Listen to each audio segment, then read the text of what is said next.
നമ്മളെപ്പോഴും സുരക്ഷിത ഭക്ഷണത്തെക്കുറിച്ച് പറയാറുണ്ട്. സുരക്ഷിത ഭക്ഷണത്തിൽ ഏറ്റവും കൂടുതൽ ആൾക്കാർ ഇപ്പം നമ്മുടെ വീട്ടുവളപ്പിലൊക്കെ കൃഷി ചെയ്യുക എന്ന് പറഞ്ഞാൽ പച്ചക്കറിയാണ്.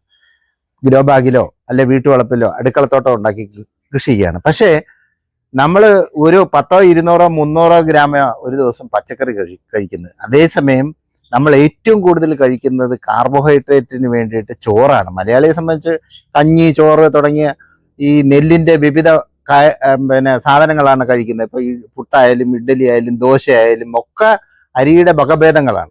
അപ്പൊ ഏറ്റവും കൂടുതൽ കഴിക്കുന്നത് കാർബോഹൈഡ്രേറ്റ് കിട്ടുന്ന നെല്ല്. എന്തുകൊണ്ട് നമുക്ക് വീട്ടുവളപ്പിൽ കൃഷി ചെയ്തുകൂടാ?